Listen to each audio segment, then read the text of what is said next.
This is the Draft Season Podcast coming live from Queens, New York. As always, it is me, Young Raz. I'm pouring up some of that good yak right here, the Hennessy XO. It's draft night. I'm with my player partner, Sean 5K.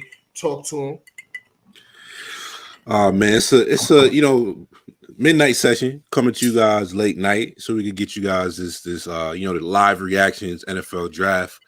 And we got a whole lot to talk about.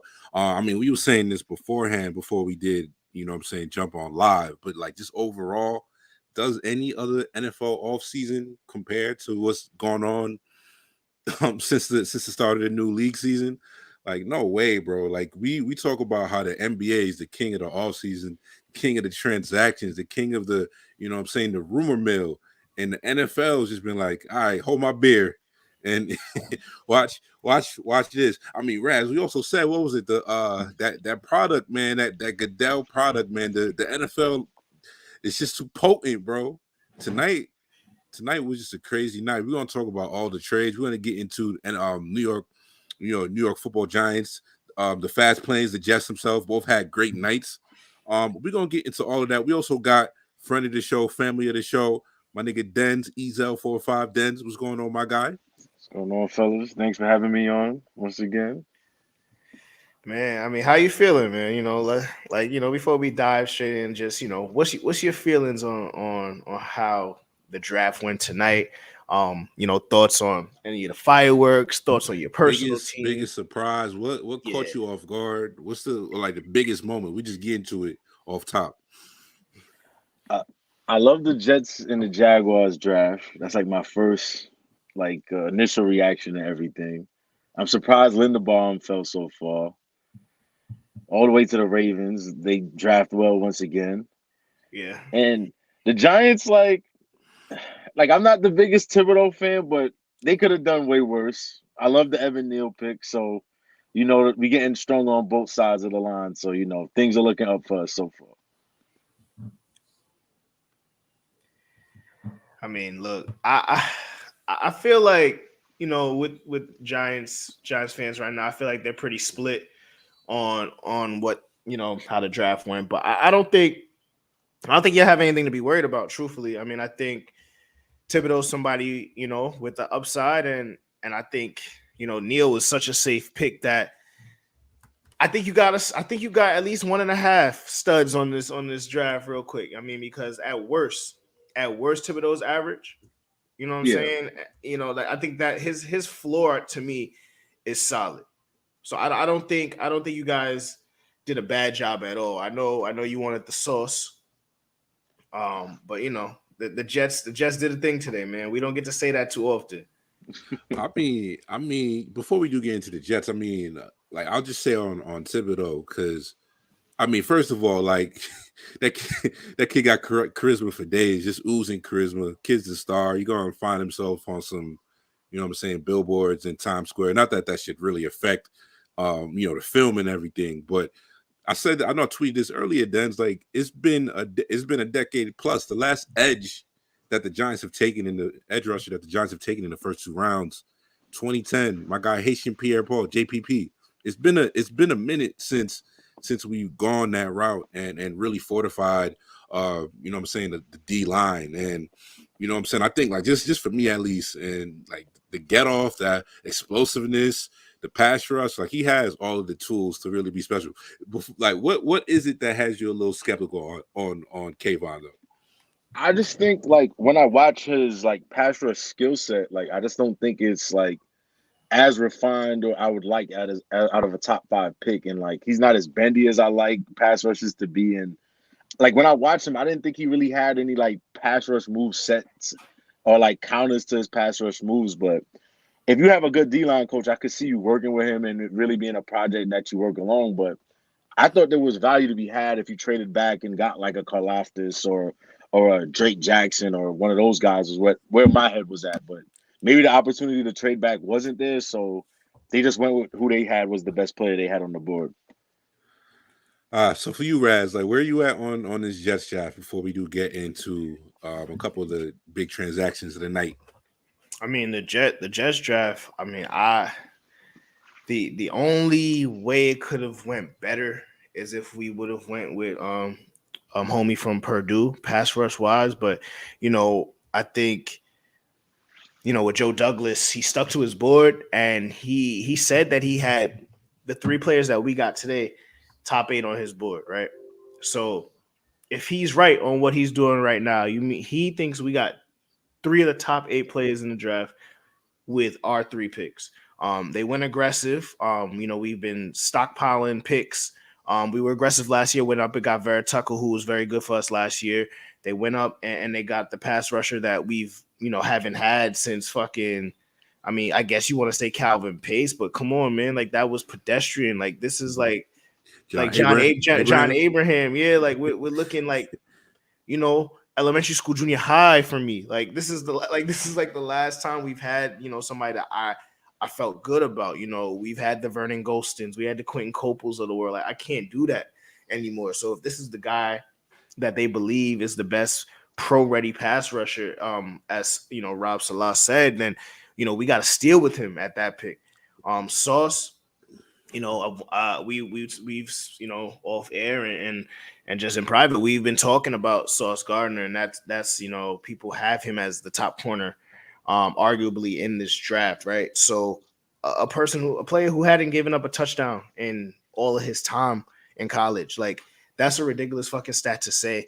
And you got him at 4, and could that be the bolstering of the cornerback room between him, DJ Reed, and and there's just the 2 players that were playing last year, and Bryce Hall and Eccles. Like, we have something there in the cornerback room, and then obviously we need speed and we need weapons for Zach Wilson, and going out there to the new wide receiver as Denzel said earlier today, because he feels that how many went 3 Ohio State receivers went for you? 3 in a row. 3 in a row.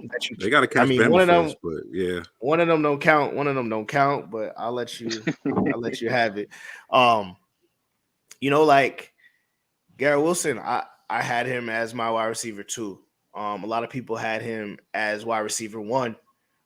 Definitely speed kills, and he goes up against the ball. So I'm happy with that. And I think the Jets had a home run night, and, trading up, still remaining in the second round and getting a 3rd round back. Well, not a 3rd round. I think that's a 4th rounder.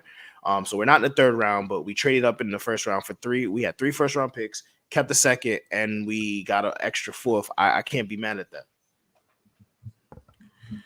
Yeah, no, it's shout to Joe D. Joe Douglas definitely he has a plan, and I think like that's more than you could say for a lot of the other previous general managers in Jets franchise history, and he does seem to really be executing said plan. And he's basically been linked to every big wide receiver that's been on the market this summer.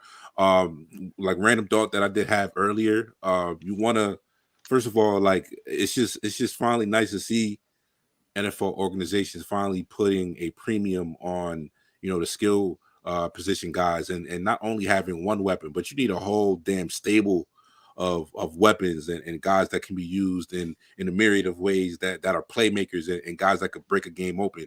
And like I said, it's not just one. You need a bunch of guys that can make plays for you. So say whatever you want about Zach Wilson, and we talk about as we're going to see what type of leap he could make and what he will do in year 2, and for the rest of his rookie contract. And if we're just looking at him compared to the rest of the other rookie quarterbacks that went in the 1st round in that draft last year, I think like by far he has the best weapons that's going to be around him, that's going to be locked up for a couple years now. And I think that it's just a fact at this point. So we're talking about like I said, Garrett Wilson. We'll get into him in a little bit more, talk about him as a player, since go a little deeper on some of these skill position guys. But yeah, Garrett Wilson, Elijah Moore, Corey Davis, Braxton Berrios. That's a solid stable of professionals. Let's not forget the tight ends they went and got 2. They went and got Tyler Conklin and CJ Uzomah. That's a nice little guy. I mean, that's a nice stable of guys for him. And I think even LaFleur, their OC, did show some creativity on the offensive end. So for the Jets fans, the arrow is pointing up. And that's what you want to do for your young quarterback is put guys around him. So, I mean, let's just like before we do like go a little further into the draft, like not to bury the lead because the trades, you know what I'm saying? I think started off the draft actually started off a little not slow, but there wasn't many transactions within like the first couple picks until we got what did it like the flood the floodgates basically just like got open like after we got to like what was it after the Garrett Wilson pick is when shit started to get really crazy. So I mean AJ Brown obviously traded. If you like if you checking in with us and you have no idea what happened tonight, AJ Brown was traded to the Philadelphia Eagles. And yeah, the Titans ended up getting pick 18, which they ended up selecting Treylon Burks, who like I said, we'll get to him in a moment. But you know, just like rapid reactions to this AJ Brown deal for you guys. Like, where are you at on this? Obviously, he's a much richer man than he was earlier today. Signed a nice little hefty 4 years, $100 million contract. First things first, let's say shout out to Christian Kirk for getting paid and just fucking up the entire wide receiver market. He is a legend. He's going down in infamy. That brother changed the game. And for the better. Like, I'm always going to be on the side of dudes getting paid or whatever. Like, you know, a lot of people are going to, like, you know, clutch their purse whenever dudes get paid. But I can never be mad at guys getting to the bag. So I'm a fan of. I've always been a huge fan of Christian Kirk. Do I think he got a contract that is like commensurate with his actual value? That's not for me to say. But you know what I'm saying. His agent got him a damn good deal, which just changed the fortunes of like what is it, like 4 or 5 at least teams at this point. Tyreek Hill, Devontae Adams, AJ Brown. I'm forgetting somebody right now as well, but a whole bunch of guys just got traded after. So, I mean, what was y'all immediate reactions? Because everybody was talking about Debo's in the club. Was Debo at Dre's? That looked like Dre's. I don't know. I think he was in the Bay still. He was somewhere in the club with the sign. He's just like, nah, it's not happening. So, I mean, it looked like Debo was more likely to be traded today, and it obviously ended up being AJ Brown, who has some new colors. So, what was y'all immediate reactions to that trade? One, and I mean, AJ Brown's a stud, but stock up, stock down for his fantasy value. If we had to talk about like in a redraft sense, or like where he's going to be going down the line. I'll start. I mean, go ahead. Oh, well, the trade, first of all, I think the instant reaction is like, oh, how could you trade AJ Brown? But the way the contracts is going right now, I feel like the Titans actually did a good maneuver because the guy that they got in Treylon Burks, like, of course he's not AJ Brown, but I feel like he has like a similar skill set, and he's like has a very good like size and like speed ratio, even though his routes are a little bit raw still. Like once he has the ball in his hands, he's like really dangerous run after catch, which is a lot of the same stuff that AJ Brown does. But fantasy wise, him going to the Eagles, I think that has to be stocked down, you would think, because he's going to be battling Devontae Smith for target shares. And he was already struggling to get, and Devontae was already struggling to get the ball with Jalen Hurts. So it's like you're basically banking on Jalen Hurts making a leap next season. Is like, can you actually depend on that happening? So we'll see, but I'm going to say stock down for now. What about you, Raz? Yeah, for me, it's I think his stock is down. I don't have the faith that a lot of other people do in Jalen Hurts, but I don't get.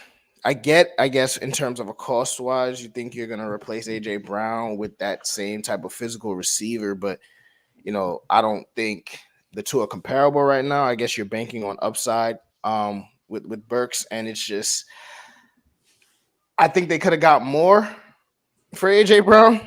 I think in the sense of just compensation, I don't think they got enough, and I don't like the deal for the Titans. I do think if Jalen Hurts kind of fills out some of that potential that some of his supporters has, then yeah, him and Devontae Smith could be a good duo, but it's still left to be seen on both fronts. Bad trade. for the Titans, a steal for the Eagles. Now, hopefully, your quarterback can do something with it. Yeah, I mean, AJ Brown is 24 years old. Like, that's kind of the wild thing. And like, I understand, you know what I'm saying? I understand, like, when it comes to salary cap and having to pay guys, there's a lot of guys. I mean, I think what did Ryan Tannehill get? Like $90 million. But yeah, AJ Brown is that type of receiver that you want to build around. So the whole idea of, whether it's just the money and they couldn't, reach the same, common ground about what that contract figure was going to be. It's tough. Now, the Titans have a whole different side of, what I'm saying, the bargain and the game that they're going to have to deal with because Tannehill, what I'm saying, I'm a huge fan of Treylon Burks. But yeah, AJ Brown is legitimately he has a case to be one of the top 10 receivers in the league. When we get to I think Des, you made a great point just about just the passing volume in Philly, and I think it's going to be hard for me. There's going to be it'll be interesting to see how the market plays it when we get into actual fantasy football draft season and where AJ Brown is being valued, because at a certain point it's just like draft the most talented guys. But yeah, and I think even the most stern Jalen Hurts supporters would have to say that, what I'm saying, just going from and nobody's going to sit here and say Ryan Tannehill is an elite quarterback, but he's shown the ability to get AJ Brown to football and give him an opportunity to make plays. Now, is there an extra level in there for Jalen Hurts? I mean, remains to be seen. So, I mean, just let's moving on for a moment into let's talk about we can talk about these receivers as we do get here in a moment. But I mean, I forgot. Let's not just try and get all these transactions out. But Marquise Brown was also traded today. He's going to the Arizona Cardinals. Des, where you at on that one? My first thought is, how do you get a first round pick for Marquise Brown? I don't. I'm just that's the thing. I'm still stuck on that. Like I'm still trying to process that. I mean, it was bad all around. Like I mean, I guess like I guess the Cardinals feel like they got better, but I mean, couldn't you have gotten a comparable player, if not better, with that pick? And have more years of flexibility with them? Like I don't understand the thought process there. I mean, it's interesting in how the actual draft played out because obviously, like, there was a wide receiver run, and what was it, like 5-6 receivers went between like picks 10 and 16. Yeah, basically like picks 18. There was about like 6 receivers that went, and yeah, like even so I think that's one thing. Now, I mean, I'm a Marquise Brown mark, so like I'm a fan of him regardless. Going from Lamar to Kyler will be interesting for his fantasy value. I think the case you did make, Den's, like just about he's going to be contract eligible coming up soon. So yeah, when it comes down to cost controlled assets and things of that nature, yeah, it is pretty. You got to really, what I'm saying. I think what they said was Marquise Brown did ask for a trade, and he went to Baltimore and said, I wanted to be traded. So it'd be interesting to see like what comes out within the next couple of days about why that was or why he was unhappy in Baltimore. It's real easy. I mean, obviously, the more I mean, I always knew this, but what I'm saying, just I think it's becoming a lot more apparent with guys that's just like people think just because you're in a winning situation, this is like, okay, yeah, he'll be happy being on a winning franchise. But nah, bro, NFL players got short careers, short playing like a life expectancy in the NFL. So it's just like, bro, while I'm in here, what I'm saying, I'm gonna do what makes me happy, whether it's I want to go play close to home in the case of Devontae Adams, even Debo, that's a part of why he said he wanted to go elsewhere. And Marquise Brown gets reunited with his college quarterback, Kyler Murray. So it'll be, I think, at least just thinking out loud about that trade for one. What I'm saying? I know there was a lot of Rondale Moore year 2 hype train that kind of just got subdued, especially with the departure of the aforementioned Christian Kirk. So yeah, if you own, I don't think this really affects D Hop in any way, but yeah, if you do own any Rondo Moore. I'd kind of be disappointed after that trade. So, I mean, Des, we could start with you as we do get to the actual talk about a couple of these receivers that were drafted. So, I mean, where are you at on Garrett Wilson, and where'd you have him just among this class of wide receivers? I had him as my number 2 receiver, but it was so basically I had him and Drake London 1 and 2, but it was pretty interchangeable to me. Like whoever went first, it was whatever like kind of thing. Oof, But oof. but the thing is like I love about Drake London is that he's a big bodied receiver, but he is able to like run routes of a smaller receiver, and he has deceptive like run after catch. And it's just like he wins a lot of like 50-50 balls, which become like 730 balls. So him and Kyle Pitts, I really think that could be a crazy situation in Atlanta if they get the right offense going. How about you, Raz? I mean, for me, like I said earlier, that he was my number 2, behind Drake London. I liked, Drake London's ability to go up and get the rock. That shortened season because of the ankle break was something that they get to see, us see that full season. But Garrett, it was real close. And that speed and the way that he's able to go up there and with such body control and come down with the rock, is something that's going to just be very beneficial to Zach Wilson and the New York Jets. Yeah, so I mean, for me, I probably would have had Drake London a little lower. I think I had him fifth on my receivers list right now, and I do get the actual appeal with a guy like Drake London. I do think that's a part of like you did say, just watching how USC did use him. You know what I'm saying? Like he was used in a lot of interesting ways. They would run him, a lot of short stuff between the line of scrimmage, using him in jet sweeps and little orbit motion plays like that. I think as far as like, because I'm a huge Garrett Wilson fan, so I'll start there at least with Garrett Wilson because I think real interesting guy as is the case with all of these Ohio State actual receivers. But yeah, I just love his start stop ability. We talk about it, and we talk about the big play threat. Combining him with a guy like Elijah Moore is going to be really interesting because they're going to be guys who are going to be able to get chunk plays for your quarterback, and chunk plays that's one of the quarterback's best friend. Because as a quarterback, you're not really going to be able to do everything, and especially when it comes to taking care of the football, you got to be a little bit more.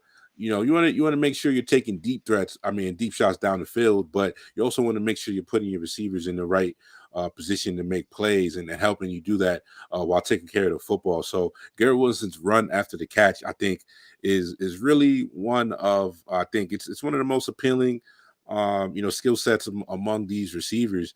I think even in the games where DBs would go up against Garrett Wilson and try and get physical with him.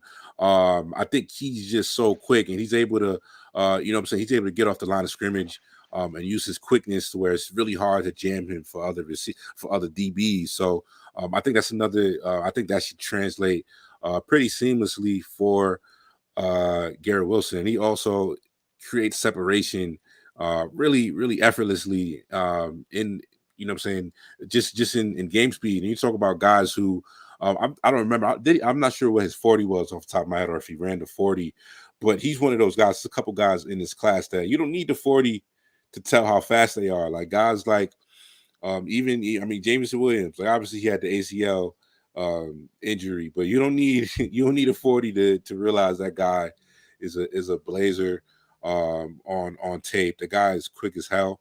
I think even Wilson, for another one of these guys, really good at high pointing the ball, and real good, strong. I don't think he has the best hands in this class, but his hands are definitely good enough. So, I mean, yeah, just getting into my Drake London thing for a second. I think my thing for me at least is, one, whereas we talk about how crazy some of these comparisons can be for receivers, man. I just think like people bringing up Mike Evans is it's kind of nutty to me, which is a little crazy to me, man. Like Mike Evans is probably going to the NFL Hall of Fame. I don't see Mike Evans in there. I think body type, they're similar.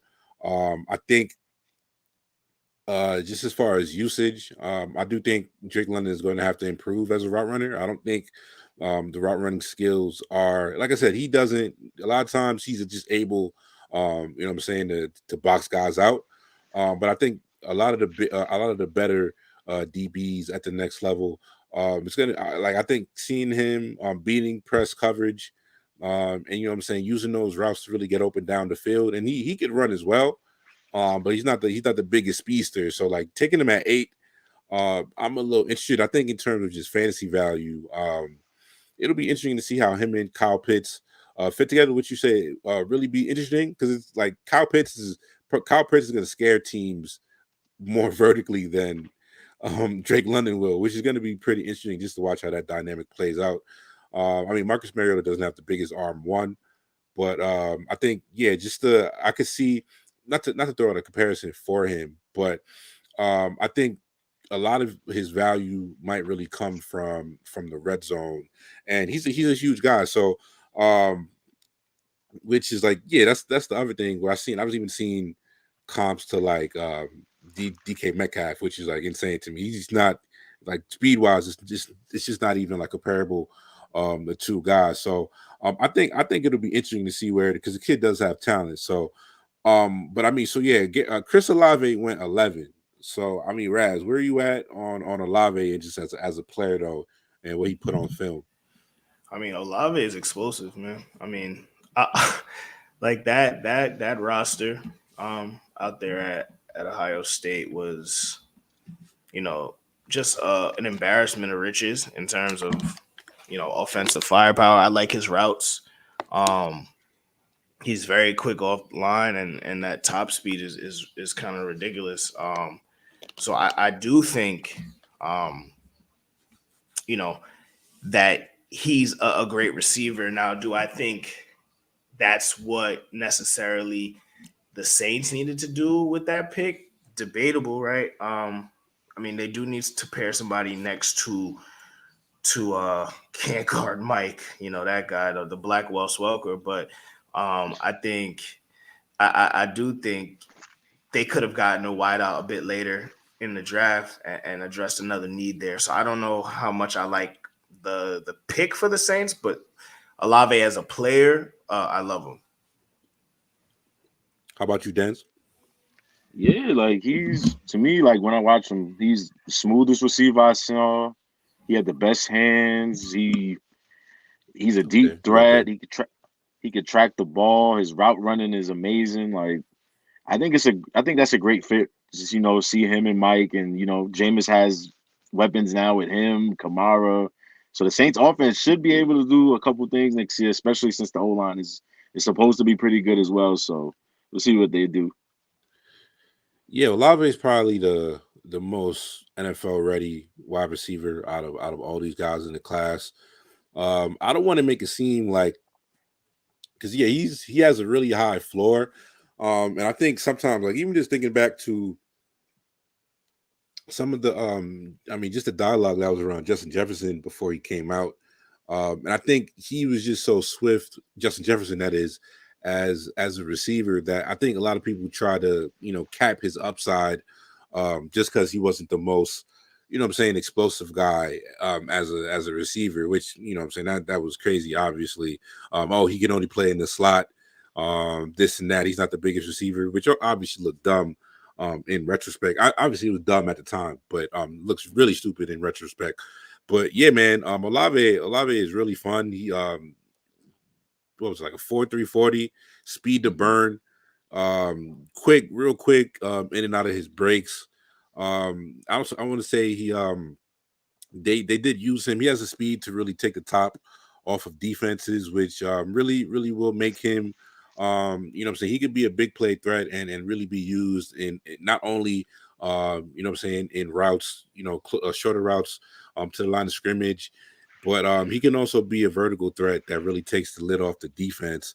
We talk about also, I think, yeah, his ability to get off of press coverage is probably one of the better skills that you just look at because yeah, press coverage is really what gives dudes hell. Just the physicality that guys really go up in the NFL. But yeah, he's really quick. I don't think like yard after catch will be probably not the most explosive guy yard after catch. But I don't really think that's enough to really be low on a guy like Chris Olave. I just think like I said, he's um in dynasty drafts for me at least. Like I think yeah, I probably would take him within the top 2 or 3. Um if we're just talking about the receivers in general. So yeah, man, I'm a fan of Olave. I think Jameis, like I don't know who his long term quarterback is going to be. It'll be interesting to see. He's gonna especially play next to. Well, I don't know if Mike Thomas is going to be healthy. Hopefully he's healthy next year. But yeah, the coverage and just the attention that he's going to get, definitely is going to open up the field for Olave. And I would put some cash on him possibly being rookie of the year, if the odds are right, because I do think he might be able to really put up a real good season. So I mean, just moving along in this first round of guys, I mean, Jameson Williams for me was my wide receiver one. Um, I think like I don't the ACL injury really wasn't enough for me to be afraid of Jameson Williams. I just think like he has what he can do on the field is it's special and it's special. And we talk about elite game changing speed. You know what I'm saying? He could take it to the house on any play. Real smooth route runner. Like, one of these guys that is able to keep his speed in and out of breaks. Um, and you know, we talk about like these speed receivers who are like not really intricate route runners, and you can watch how James Williams like he layers his routes. Like he's an advanced route runner, and he's able to throw in little deceptive head fakes and shoulder fakes and really throw DBs off when we're talking about really getting open. And you talk like if you watch the film and how open he would get on routes, it was nasty stuff because he was able, like, quarterbacks were not able to stay close to him, which I think that's the type of skill set that really is going to translate. So I think like his technical skill as a route runner is extremely impressive. The Lions trading up for him is going to be real interesting. Obviously, Jared Goff isn't. I mean, it seems like they're still running with this Jared Goff actual experiment. I don't know if it's going to be for another year or two, but he's a really good weapon. I think he does mesh extremely well with a guy like Amon-Ra St. Brown. So, how do you guys feel about Jameson Williams as a prospect? I think. I mean, I like James. Oh, you know. No, go ahead. Now I like Jameson. And it's just like I really love this receiver class, like as a whole. But it's just like my only issue with him is I just think he's very slight. So I think at the next level, I don't know how much his body's gonna hold up, really taking that type of like hits at the NFL level. But other than that, if he could stay healthy, of course he can. I can easily see him being the best receiver in this class, even though I had him third on my board.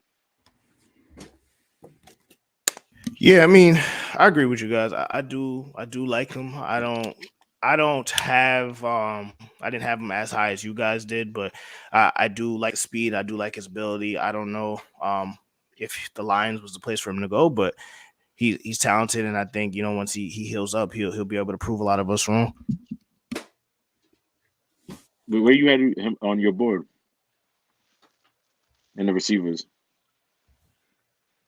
Talking he does or Raz? Yeah, I have him like top 5, but it wasn't like like I had those, I had Olave, I had Drake London, and I had at least Garrett Wilson ahead of him. So I do like his upside, but I just think those guys are better right now. Okay. Yeah, nah. I mean, he had, like I said, I think he easily goes off the board as the number one receiver if he didn't have the ACL tear.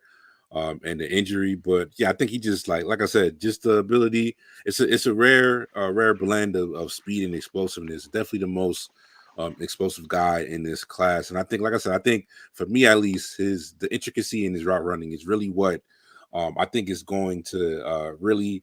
I think that's going to translate. I think that's the, what I'm saying, the selling point for me with Jameson Williams. So, I mean, next guy who was taken in the first round. This is when things got a little wacky, I would say. The receiver, when the receiver run happened, but Jahan Dotson, number 16, to the Commanders, the football team in DC. Where you guys at on Jahan Dotson? I thought he was gonna go like in the second round, honestly. Like I thought he was gonna be like in that like Elijah Moore kind of range of receivers, but I guess the run of receivers happened, so they felt pressured to pick him in the first round. So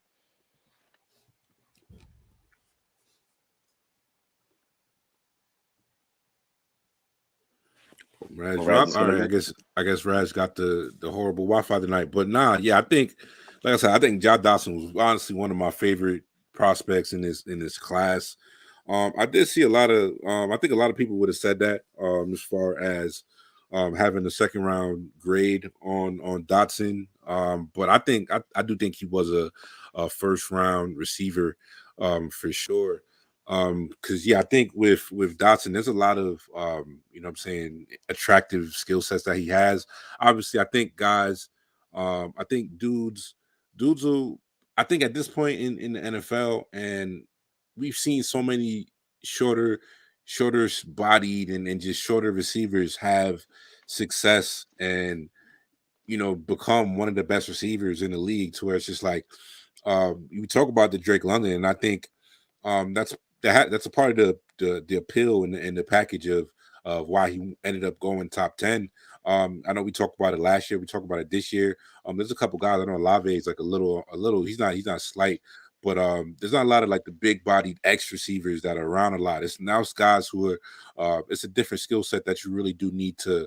What I'm saying, excel in the league right now. So I think I know the lack of desired size is probably one of the biggest what I'm saying, weaknesses or cons that people would have thrown out there with a guy like Jahan Dotson. But his burst is in the top tier of the class. And like I said, I know you said it with a lot of earlier then, but I think Dotson has the best hands in this class if we're just talking about receivers. And that's from a shorter from a 5'10", 5'11" cat. And you just see he's the opposite of a body catcher. And there's guys who need the ball to hit them in the chest or really have to see it in.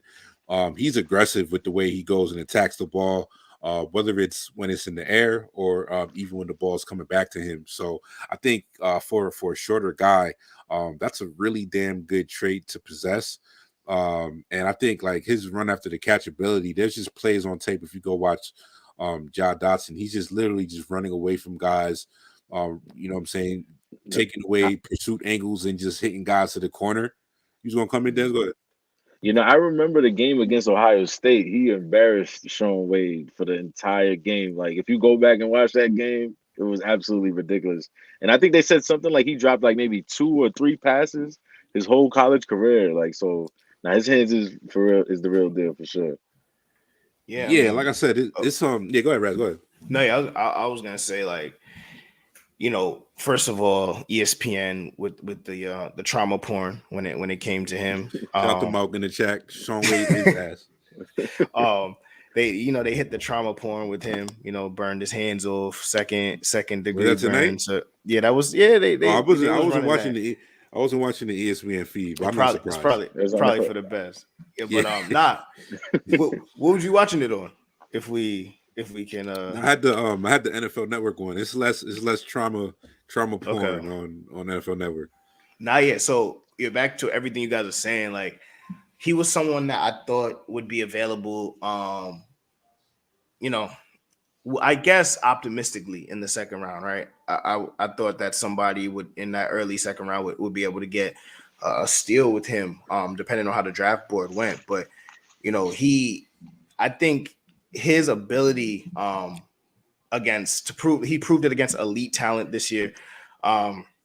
His foot speed, man, like he's somebody that I think professional corners are going to have an issue pressing. And he's not the biggest of receivers, but his technique and his run after the catch is something that is going to make him stand out. And I think to be paired with, the receiver he's going to be paired with in this league, he's going to have those, cornerback twos on him, right? Like he's going to be able to if everything works right, and Carson Wentz, correct? He is the quarterback of the Commanders. If he plays like he did for most of the season and not the last game of the season, I think that offense down the field can be something. Bro. Yeah, bro. I don't understand what the fuck he did that game. Like it was winning it. Let's not even rehash it. It was so bad. Way. It was so bad that Jim Irsay was like, "Nah, get this nigga off my team." Literally, like Jim Irsay was like, he was like, "I've seen him." He was like, "You can't beat the Jags to get into the playoffs, bro. Get the fuck out of my franchise, bro." And understandably so. That's enough for me to get out of here. But yeah, go ahead, continue, Raz. No, I was gonna say like downhill, vertically, like that's gonna be a team that I think can be exciting, and even their running backs also have hands. So it's like Carson Wentz, you have no excuses this year. You got a stud. You have studs on this roster. Like, make it happen. Curtis Samuel still alive, I think. Antonio allegedly. I think, yeah, but I think, like I said, I think the biggest concern with him probably is if you watch the Michigan game on tape, that was probably one of the biggest. I think, and obviously, Michigan had a really good defense this year. A bunch of guys going in the first round this year. A bunch of nasty athletes. That's a real good test, and I think they really made it a priority to rough him up and get physical with him at the line of scrimmage. And I do think that's going to be something that he does see in the NFL. But my thing for Dotson, and I think like a lot of people are killing that pick. I think a lot of people said you probably could have got him a little later. I see him kind of in the mold of like a Brandon Cooks type of receiver, where Brandon Cooks is like people make fun of the concussions and things, but that dude is a lock for 1,000 yards per year. Great route runner, fast as hell, vertical threat. I think he has, and I think on top of it, and I think how he does, react to press coverage is going to be something to watch with him. But I think when it comes down to Jahan Dotson, like I think there's a lot of ways that a creative offensive coordinator would be able to utilize him. He played a lot on the outside, but you can also put him in the slot, and if you put him in the slot, good luck trying to stop him at the line of scrimmage, because he has really, really nifty feet, and he's plus start and stop ability. So on top of being just explosive in and out of routes. So man, I'm a Jahan Dotson fan, man. I know that pick got killed, and it's kind of in a situation to where I was about to say the slur. Nah, it's the situation where the Commanders traded down from 11, and it kind of seemed like they thought like an Olave or somebody or one of these other guys would be there for them at 16, and the receiver run just kind of happened right before they picked. And I think at that point it's funny because we talk about the hilarity that is the shout out to friend of the show, our guy Infield. But the hilarity that it is, I look forward to seeing some of those quotes from Green Bay very shortly. But the hilarity that the Packers did not take a first round wide receiver after the entire after the entire Aaron Rodgers saga, after the entire Devontae Adams saga, and then they went, what did they go? Linebacker, defensive tackle in the first round. So I mean that's just the jokes write themselves. But yeah, I think at that point people could say it's a reach, but and let's say like you had like a late first, early second grade on a guy like Dotson, but at a certain point, if they targeted receiver as their number one You know what I'm saying? Their need that they were coming into this draft that they wanted to actually take care of in the first round. You know what I'm saying? Even if we get the guy that you want and the guy that you think they can be productive, I wouldn't be concerned with reaching. Like if they think and they don't need him to be the number one receiver, he just has to be the number two off of Terry, and I think he's going to complement him pretty well. So next pick in the breakdown here, Ja Dotson did go 16. Treylon Burks number 18. So Treylon Burks, I've seen him wide receiver one on some boards. He's definitely somebody who has wide receiver one in this class of receivers. It's kind of like it's kind of just what you went It's to nuts, the man. most. It's nuts. I mean, elaborate. Go ahead. Him. I mean, I ain't mad at it. I had him. I had him too. I mean, so you had him number 2. You know, I think I had him too. he dropped a lot of passes for me. Just like shit where he just take his eye off the ball. Is it correctable? For sure, but it's like things like that you know, kind of stick with me. I do think he plays faster than he looks for sure. And like he's like, you know, the Titans replaced him, drafted him to replace AJ Brown, and you know, on some boards that was his comp as well. So I mean, I maybe they were, you know, using those same boards that us amateurs do, but you know, they had him as a player comp as AJ Brown. I don't think he's AJ Brown. I think he's gonna be someone that also has to be watched in terms of being able to turn into a tight end very quickly. You know, if he isn't focused, and you know, I think he's talented, but to have him number 1 on the board in a class like this is, I don't know. I feel like that's super high praise. But I mean, I don't know. Tannehill's not the best. Like we said earlier when we were talking about the trade, Tannehill's not the best at quarterback. So you know, in terms of, you know, drafting, I guess for fantasy projections and things like that, like I don't know how high I'm taking him in any dynasty leagues with all these other receivers ahead of him and just a bit of a better situation. Because at some point the Titans will have to move on from Tannehill, right? Like once we figured out that experiment doesn't work, you would think so. And then, you know, by that point, you know, unfortunately, Derrick Henry on his 8,000th carry might not be Derrick Henry anymore. So, you know, you might just have Treylon Burks out there, you know, throwing it to himself. So I think, you know, in terms of just where he landed, kind of diminishes some of his dynasty value for me. What about you, Dens? Like, even though like NFL offenses have changed and some of the concepts are a little bit more simpler, so like the college guys can adjust easier.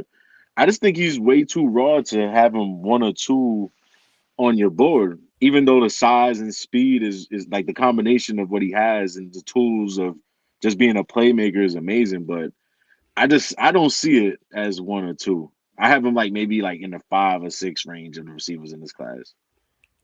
No, I think just in terms of like that game we had against one of my favorite college football games this season, that Arkansas Ole Miss game middle of the season, it was just a complete it was a crazy game. And like watching and obviously you don't want to, you know, saying fall in love with one game in specifically, but I think when we talk about him, and yeah, he's built like a damn power back. Like he has it's an interesting frame for a receiver. But yeah, I think he's one of the most dangerous guys when it comes to yards after catch. So I think that's a part of the appeal. You get him into a situation to where it's like, yeah, like you did say, Dens. I mean, it's real interesting because I've said this for the longest. It's about like just the creativity that you need to really excel and take advantage of the weapons that you have on your team. Treylon Burks he'll definitely need some of that to really find his footing and really hit his peak upside. But I think, you know, when I just get into the type of receiver that he could be, yeah, I do think you could say they didn't ask him to run a full route tree, which you could put that on, him being slightly a little raw. I think that's a little bit more of, I'm saying, a little like shaky quarterback plays, specifically like previous years, Felipe Franks and forgetting dude who they had as their quarterback this year. But yeah, I think they made a concerted effort to really use him in a myriad of ways creatively to really put him where he's put him in situations that he's best. I do think he's also shown we spoke about it earlier with Drake London, but he's also shown the ability to really win those 50-50 balls, out muscle guys, box guys out. I think that's a trait that also is going to actually translate for him in the second level. But yeah, I think even he's able to. He doesn't have he's not, like I said, he's not the fastest guy, but on tape he runs away from dudes, and he's running away from SEC defenders. And like I said, I think 40 time could really be overrated. That's how you end up getting guys like John Ross, because there's track speed and then there's football speed, and I think but it really comes down to things that he can improve on. And I do think he has enough of, what I'm saying, enough in the toolbox to where he's going to be able, if he I don't think he's like I said, I think he can improve. I wouldn't put him as one of the best route runners in this class, but I do think he's able to what I'm saying, find open spots in zone coverage and things like that really well as a receiver. I think the routes that he does that they did have him run, he knows how to get open, and he knows how to find open space on the field, which I think that kind of just, I don't know if it's like an intrinsic IQ type of thing for a football player. It's harder to teach for some guys. I think a lot of guys, it looks easier than it probably is, but I think a lot of guys do struggle with finding ways to what I'm saying, get themselves open, or sometimes just like lack of patience when it comes to sitting down in the zone and making yourself open to your quarterback. So even on something I know that he excelled on, even like scramble drills, broken plays, finding ways to get downfield. There's a lot to like with Treylon Burks. And I think even for a bigger guy, somebody who's like rugged and runs angry, run through tackles, there's a whole lot to like with Treylon Burks. Like I said, I think the AJ Brown comp might be a little too spicy for me. I think AJ Brown was a much more advanced route runner. A little? I don't think, but I see where it's coming from. What round did AJ Brown go in? AJ Brown went in the second round. So that's a little, retrospect in hindsight on that. Do you think was that wide receiver class better than this one? Like, I don't. Was that the Metcalf class? Yeah, that's the Metcalf class. I mean, these wide receiver classes have been loaded the last couple years anyway. So, I mean, I think you could probably make the argument that it was a little deeper, but I think he went 51. Yeah, yeah. I don't know, but to be fair, the first wide receiver that went in that class was Hollywood. So. Yeah, I don't know what's going on there. Yeah. Nah, I mean the first two were Hollywood and Nikhil. Right? Yeah, it was the first two were Hollywood and Nikhil, and then it went Debo. Jesus Christ, AJ Brown, Hardman, Metcalf, Deontay Johnson. Nah, this class stinks. Yeah, so like he should have went higher. So I wouldn't. Terry McLaurin. No, Terry McLaurin's in that draft too, though. Terry McLaurin was in that draft. I mean, that's a Terry DK. Terry was late though. Terry was a late bloomer. Yeah, Terry went like third round. Third. Yeah, third. Ended up being like those guys are top of the end receivers in the league. It just looked like scouting sometimes is like that, to where it's just like, you know what I'm saying, the board to board variance. And I mean, the Patriots picking the wide receiver is never going to go well. So, like obviously things are going to happen. But I mean, I'm a fan of Treylon Burks. Like I said, I don't know. Like I said, I think he's a freak, and I think sometimes even I've seen, I think just like body type wise, there's like some like even like Josh Gordon in him. I don't think he's as advanced as a route runner. But that type of receiver, I could see him turning into that. And he has a skill set to really be good. Moving along in the only quarterback that was taken in the first round tonight. First time that a quarterback was not taken in the first 19 picks, at least since 1997. So this was a rare draft, a rare occurrence. We talk about how the QB position is the most important position in sports, basically. So yeah, that probably says a lot about this draft class. So, I mean, we can start it there, because obviously Malik Willis is still on the board. Matt Corral, Desmond Ridder, Sam Howell. Where you guys at on this QB class at large? And then you guys can speak on the Steelers' new face of their franchise, Kenny Pickett. Look, I don't know how Willis didn't go there.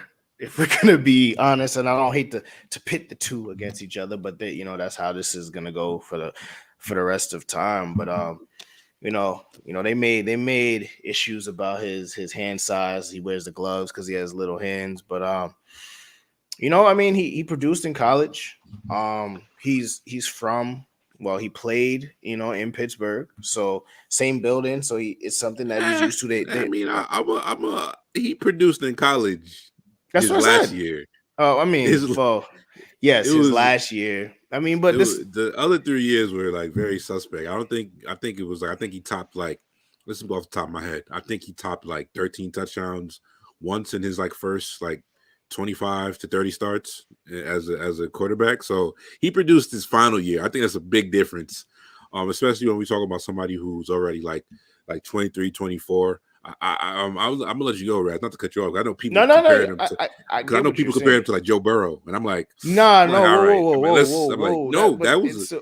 But anybody saying that needs cut the mic. That's nothing that those aren't. We don't talk to people like that. That's out of control. Like, bro, respected NFL draft people said that they they suck. I said it. Young Raz Draft Season podcast, but I think realistically, go ahead. I said I feel like the only similarity was the late season production. Other than that, I don't see the similarities at all. Them not having like the strongest arm. That's what people will say. Mm-hmm. Yeah, I guess. I mean, look, I don't see it. There's nothing there that I see. I seen comps for Kenny Pickett that say Kirk Cousins, right? So it's like with a little bit more speed. I think Kirk Cousins got a better arm, but yeah.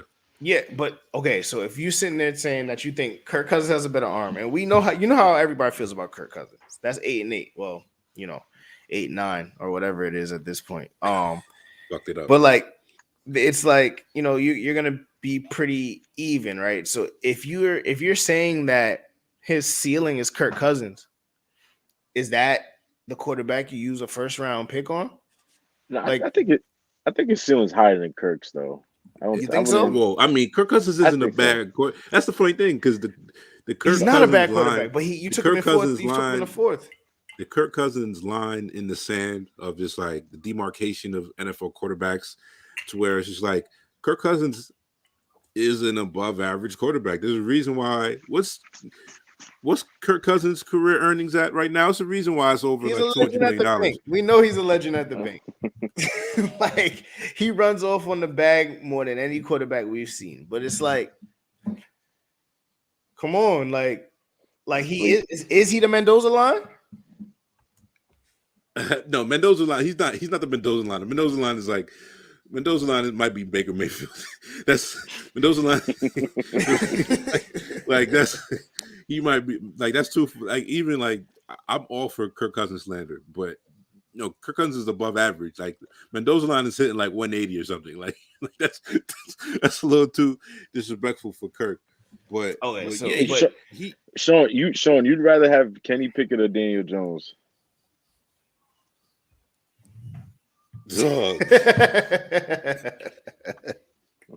Oh my God. What kind of shit did you ask me right now, bro? It's 1 a.m. in the East Coast. I was, you know what I'm saying? It's real late night, but that question just fried me, bro. I'd rather have Daniel Jones though. I think there's more tools with Daniel Jones. Like, but that's my point. But like, if you would rather have Daniel Jones, right? Maybe I'm wrong. Maybe I'm not seeing something. I watched the tape though. I watched the tape. No, but that's my point. Like, are you taking if that is your true honest opinion, you're taking Danny Dimes before Kenny Pickett, right? Is Kenny Pickett a quarterback you use a first round grade or a first round pick on? I don't think he's real. This is the thing. Let's talk about you talk about the AFC North. I tweeted this out earlier. Lamar Jackson, Joe Burrow, Deshaun Watson, Kenny Pickett. It's like gonna be Mitchell Trubisky, man. This is the thing. I don't think he's bad. I don't think he all right, give me Kenny Pickett. Mark in the chat. Mark in the chat says Sam Darnold or Kenny Pickett. Answer right now. Give me Kenny Pickett. Too far. It's too far, dog. Yeah. I think at this point we have to understand that. Yeah, nah, come on. That was a disrespectful question. But I mean, I still feel like Kenny Pickett. Baker, you gotta go Baker Mayfield, right? No, I mean, like honestly, like we talk about Pickett. I don't want to undersell him too much. He's not bad. He's just like I see the upside here being very low. And I think when we get into the question that you asked, Raz, my thing with Pickett more is like let's just like reset and think about the NFL offseason and the quarterbacks that were available this offseason. It's like I feel like if I need an average guy, average quarterback, I feel like I could get an average quarterback on the market if I need it. If I needed a bridge quarterback, I'm gonna go say, hey Jameis, you know what I'm saying? It's 15 mil. I want you to be my quarterback for the next year to two while we figure out who's gonna be our long-term starter. I'm gonna say, shit, give me Marcus Mariota for a year if I need a bridge quarterback. If I need a bridge quarterback, I'm gonna go say, let me get Jimmy Garoppolo, who is in a different tier than even like Baker. But that's what I'm saying. I think like there's guys that are available to where if I need, and I think when we talk about this as like a court, I mean, even comparing somebody to like a Mac Jones, I think Mac Jones is a lot better than Kenny Pickett to where, like just as a passer, and I think I'll talk about it a little bit more, just like going through some of my notes on Kenny Pickett, but yeah, I think Mac Jones. Yeah, go ahead, Dan. Yeah, my thing with Kenny Pickett is like, so a lot of the tape in like his career has been like very average, but there's like moments when you watch his tape where it's like he'll make these like real heady plays, like the fake slide, or like he'll make a move out of the pocket where you're just like he'll make a winning play. Yeah, that got banned, and he's like, I'm like, damn, you could probably win with this guy at quarterback if you have all the other right pieces around him. So that's my thing with Kenny that I liked about watching him. Yeah, so but Malik definitely has a way higher ups. Malik definitely I thought was going to be the pick because the upside you would want in a first round pick is with Malik, and it's crazy that he's going in the second round, and hopefully the Giants take him. But we'll see how that goes. That's like just to finish the point, and it's true. It's just like, yeah, I think he has a potential to be serviceable. We play fantasy sports, like serviceable. It doesn't really move the line a lot. We're looking for, especially like, I don't know, man, and it's real tough and it's impossible for quarterbacks, like in general now, because the bar just keeps going higher and higher. And we watched, like you watch, what was it, the second round, the division games, Mahomes first, Josh Allen, and just the incredible shit that was happening on the field that day. It's just like, bro, those guys are the bar at this point. So it's just like, yeah, I think in the past it was you were able to really, you know what I'm saying, win with a serviceable guy if everything else is built. one, I don't think that Pittsburgh team is like as greatly built as it was previously. I think they had some better rosters in the past, but they're a good organization. So I think like in the next couple of years, they'll probably like restock. And they always do draft well and find pretty good values late. So it's a good organization. So he's going to a really good team. So like we get getting our jokes off, and we're saying like he wasn't my quarterback one, but like he's going to a good situation, which is a big part of the calculus of, you know what I'm saying, how these guys' careers end up playing out. So not to besmirch him entirely, and you know what I'm saying, just shit on him and make it seem like he's Brandon Weeden. We got some jokes off, and I don't think he's Brandon Weeden. He could play a little more than Brandon Weeden. Jesus fucking Christ, son. But no he need was to bring that name up ever. I mean, no, the only reason, let me find the stat real quick about why I said that, because this is courtesy of. Yeah, because Kenny old. Kenny he about to be 20. Yeah, this is. Yeah, but Brandon Weeden was 32. 30. This is courtesy of FBG Chase on Twitter. Very good account to follow.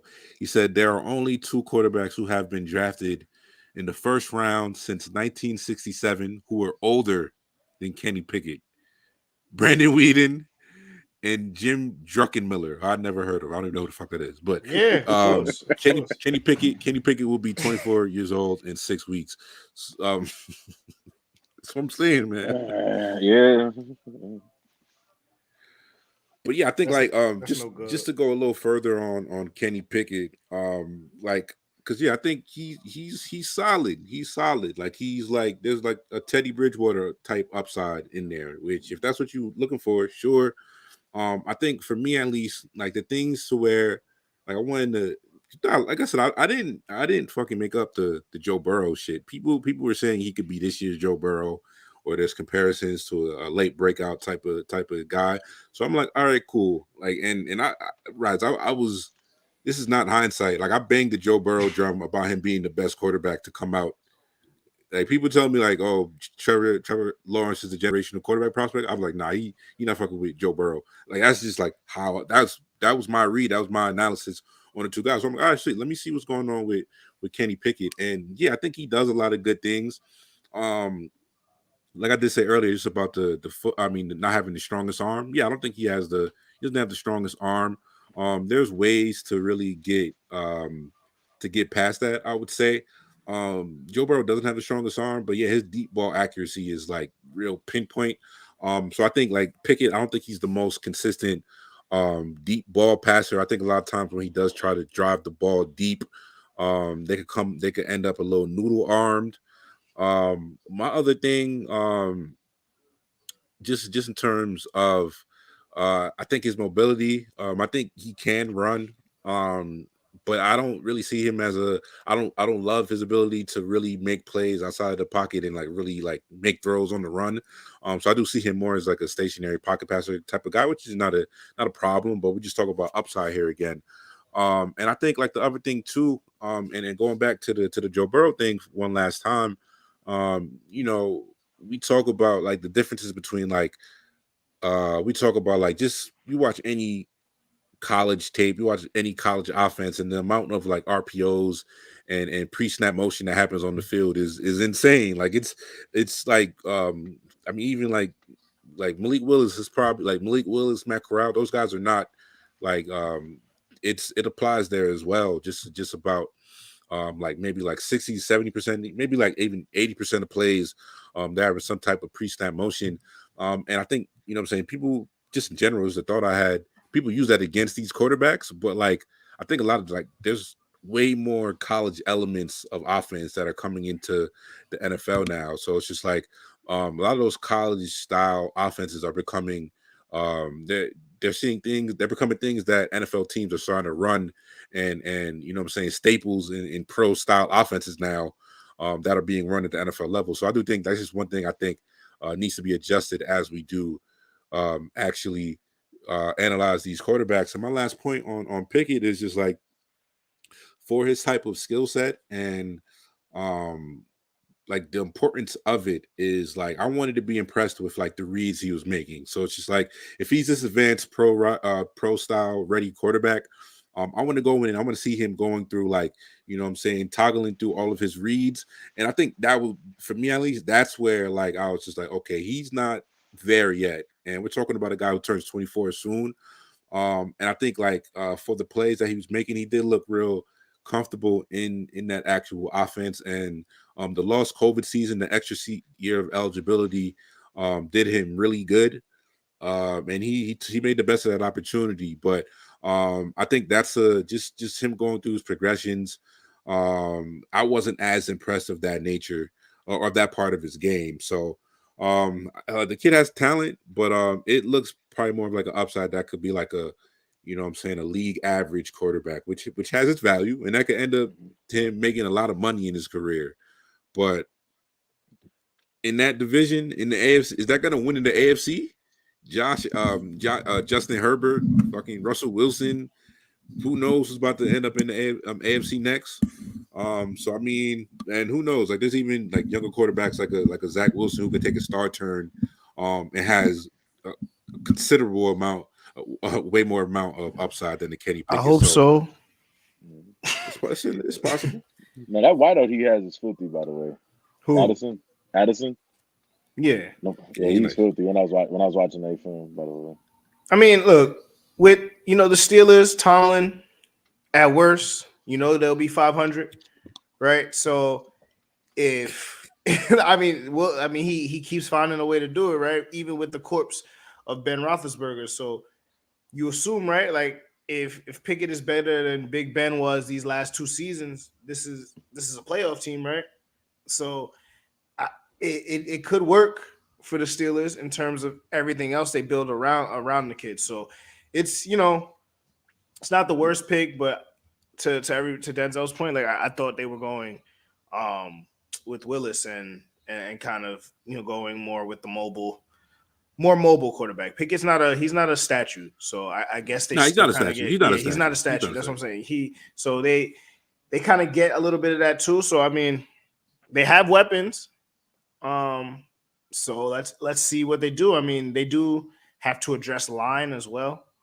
I think that's something that they'll have to address. So we'll see how the next couple of picks net out for them. But I mean, if he's better than Big Ben, they're at least looking to try and win that division. Because Kenny's going to be definitely starting, right? I mean, unless he loses to Trubisky. Nah, I mean, they signed Trubisky for a reason. So yeah, he might. I would probably. I think he's gonna have a chance to get the job, and possibly. Like I said, the kid can play. I don't want to make it seem like he's a bum, because that's not gonna.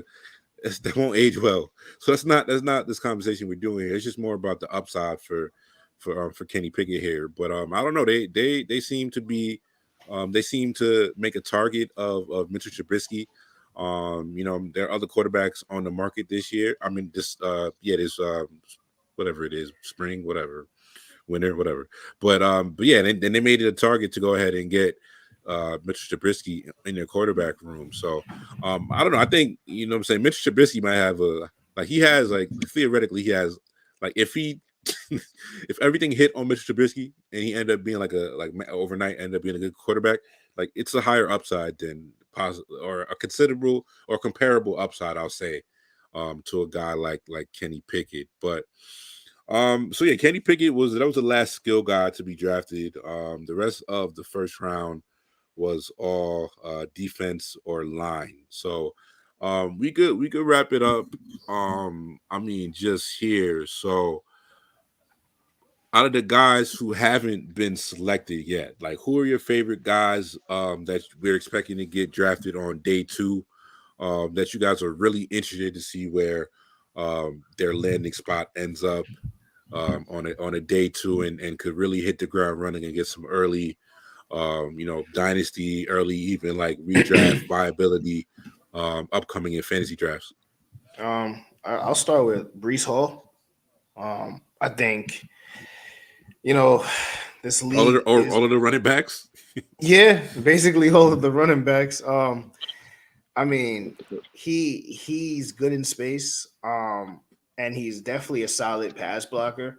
and he's going to be somebody where there are a few workhorses left in the NFL. So he just with coaches riding the hot hand at the time of running backs, he's somebody that can absolutely crack a rotation and get in and start producing on offense. And I think one more person in terms of just like skill position, Sky Moore. A lot of people, have had him, as ranked as like high as their fourth best receiver, fifth best receiver on the board, which little again rich for me in this. I do think he's somebody who is going to be able to instantly kind of make a name for himself in the slot if he's given the opportunity. So it just depends on fit and where they go. But those are the two skill position players I'm looking forward to seeing where they go next. About you, Dez? I like George Pickens from Georgia. I think he can be a guy that can, get down the field, that X receiver guy, and I also like David Bell to work like a little bit of the underneath in like PPR leagues, and get catches underneath. But like really deep sleepers, like the rest of the guys, like I thought I didn't really like as much. For wideouts? Yeah, the wideouts. Yeah, a lot of the wideouts I liked was at the top. I mean, isn't Michi still there too? Mechie, yeah.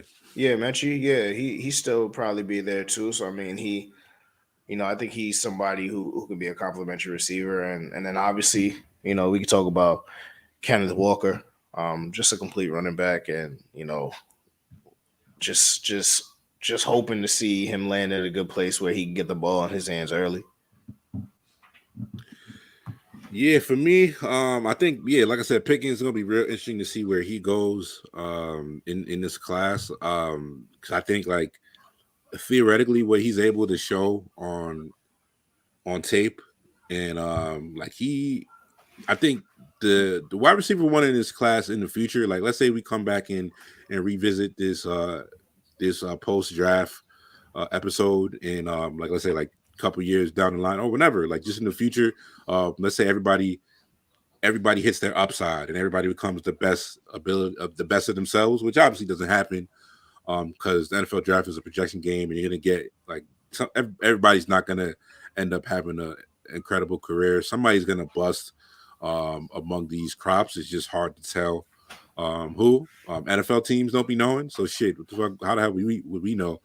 But we talk about like a George Pickens. Then it's like I think he has everything needed to be like he could be like he has the potential to be a wide receiver one in this class. Like when it all settles, I think like the skill set and what he can do as a receiver is special. I think definitely just like one of the most physically gifted, full package like out of all these guys in this class. I think he could do I think he has an argument to be like a top 2 or 3 route runner in this class as well. Definitely a technician.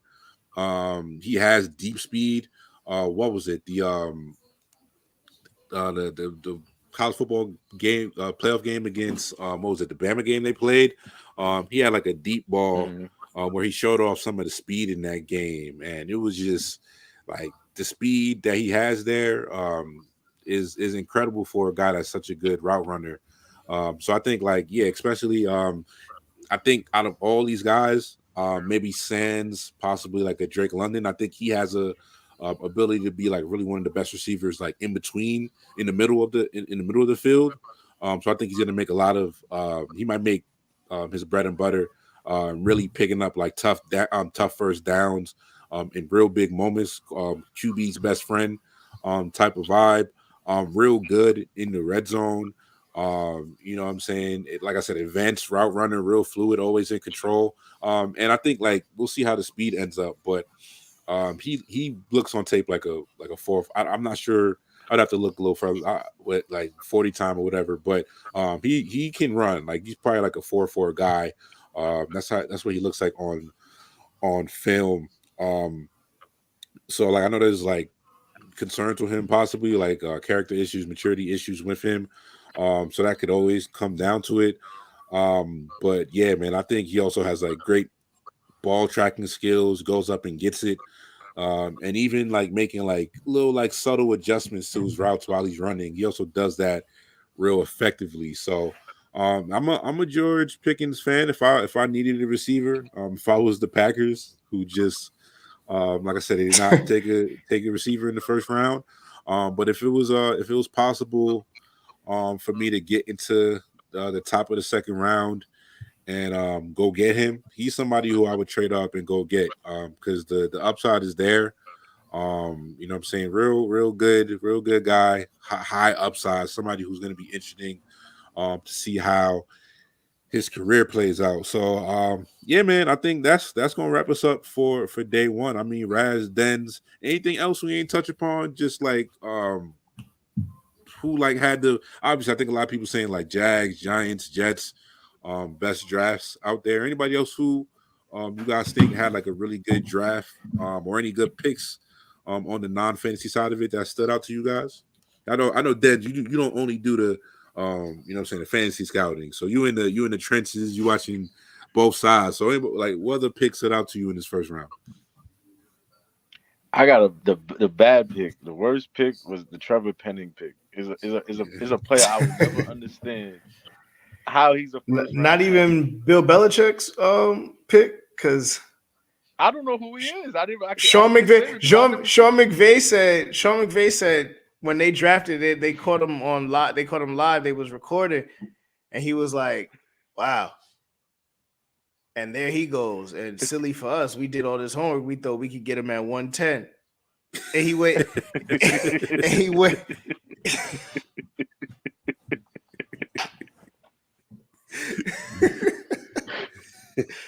I'm not even gonna. I don't even know if I should go and try and find the film because I don't even know if I'm gonna be able to find it. Well, he got the shark. He got the shark. Face mask, the one they used to give to in high school. The nigga that used to wear number 68. He always had that one. But yeah, Malk said in the chat the Cowboys took an offensive lineman with broken legs. So, you know, big if true.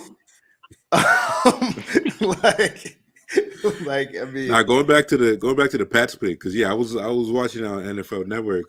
Shout out to Daniel Jeremiah, one of the best draft analysts in the game. But he was like, sheesh, I had him in the 70s. I had him mocked in the 70s. So yeah, I mean, so yeah, man, that'll be interesting. But I mean, it wouldn't be the first time. Is Belichick getting a little senile? I don't know. I'm not gonna say that he is, but he doesn't have a his draft record. It doesn't always hit, so he's not like you can't like not say that he's like void of any possible criticism because like I said, we were just laughing at N'Keal Harry, and good thing they didn't go first round receiver. They traded down as well, so you know what I'm saying if we're looking for a bust receiver, like whoever the Patriots pick probably is a good bet on that side. But did you have anybody else, Raz? I mean, not for the worst. I mean, that Patriots one was just like, I mean, he's either we regard him as one of the GOAT or the GOAT coach, right? So it's like maybe he knows something we don't, but I think I've never seen such a uniform front of what the fuck in my life. So it's like one of those things where it's like if everyone said what the fuck, there's no one, people be out here ready to drop at the dime for anything that Bill, like, y'all don't know what Bill doing. He got it. But like, come on, everyone said Bill. Yeah, like everyone said what the fuck. So I'm just like, I can't. Do I trust it? No. So it's like, sure. And then you know how on the ESPN they show the highlights after niggas picked or whatever. Like they didn't show anything. They went straight to the next pick because they didn't have that ready to go, bro. Nobody had it ready to go. He got it picked and they moved on. So it was just like come on, like nobody could find film on him. No one. That was Chattanooga, Tennessee. Yeah, come on. So, but my favorite pick is the Chiefs at 30, man. I can't believe how do you even say his last name? Karlaftis. Yeah, He's Greek. Yeah, the Greek. You know he's Greek. Come on. you know, for him to fall to 30, to a division that, you know, has a lot of quarterbacks and everybody's gonna need to be able to do something to slow some of these quarterbacks down. You know, added him to that team just gives them juice on the outside, and he's a workhorse, and he's somebody that at 30 is a ridiculous value in my opinion. I had him as hold on, let me pull up But why did he drop? Why did he I drop don't so know. far? I mean, some people had him like ranked at like 6 at his position. Nah, guys, like somebody has to drop. Like even it happened to Jermaine Johnson. Like Jermaine Johnson was mocked in the top 5. Just got him they traded back up in the 26. You know what I'm saying? The wide receiver run happened pretty quick. Throw a quarterback in there, obviously, and you know, a couple linebackers went. So yeah, somebody has to fall in these drafts. So Chiefs got them. I think the Chiefs had a nice little first round. I'm also a fan of Trent McDuffie, so I think just shoring up the defense a little bit on that side of the ball for the Chiefs. Because the AFC West is going to be gang related, so they're gonna need it. They're gonna because everybody got guns, everybody got artillery in that division, so it's gonna be some shootouts. It's gonna be a lot of fireworks coming out of the AFC West. So the Chiefs definitely had a nice little for day one. And I think the last team I'll shout out, just a really good draft. Always got a shout out to them boys in Baltimore. One of the best, just one of the best organizations of when it goes about like drafting players, going BPA. Eric DaCosta, obviously one of the best general managers in football. But they picked up one of the top, obviously Lindenbaum, and they also picked up I'm drawing a blank. What's the dude's name? I'm forgetting right now. I got it right in front of me. Hold on. Lindenbaum and Kyle Hamilton. Yeah, they got Kyle Hamilton at 14, which Kyle Hamilton. I don't think they needed a safety, but you know, safeties matter, bro. We were talking about this earlier. Why not? Nah, that's what I'm saying. He's like I said, I think safeties is one of those things. I think defensive backs, you cannot have too many defensive backs in this NFL right now. So, but couldn't they went wide out? You know what I'm saying? Like they could have, but like I said, I'm not in the business of second guessing the Ravens, because they always have they know what their identity is, and they always find talent. So to be like, obviously they traded Bollywood Brown as well, so they're gonna need somebody. It'll be interesting to see what they do in rounds 2 through 4, because Lamar's gonna need to throw to somebody. Big ups to my guy Rashad Bateman, all my dynasty stocks going up for him. He's the only one out there. But yeah, they gotta get somebody else. So I mean, Raz, that'll do it for us. Obviously we'll be back over the weekend or sometime early during the week with our day 2 rounds 2 and 3 breakdowns. But yeah, Raz, go ahead and take us out of here, bro. Hey man, Denzel, thank you for joining us late night. You know, after the NFL draft, first round is always a day full of hopium. Everybody putting the hopium in their veins. Wait, he did broke his legs, bro. yeah, I just sent you the screenshot. Yeah, not to laugh at this, but confirm from Malcolm in the chat. Tyler Smith, number 24 overall pick to the Cowboys, was bow-legged until high school. From there, he had to put his legs in cages. They re-broke his legs to let him re-heal. So, you know, that's encouraging from your offensive tackle, where you know those guys don't get their legs rolled up on any time ever. So, you know, he seems to have healed. He was taken in the first round of the NFL draft. So shout out to him for getting out the Forrest Gump braces. But yeah, I mean, you know, we'll be back. Denzel, thank you again for before we get canceled. course. You know, thank you for pulling up. You know, everybody got the hopium, like I was saying, in their veins. You know, fill up a little bit more hopium second and third round tomorrow. So, you know, it's gonna be a little bit higher when everybody, you know, leaves with the perfect draft. Unless you're the Detroit Lions. So yeah, this has been the draft season podcast. We signing off. We'll holler at y'all next week.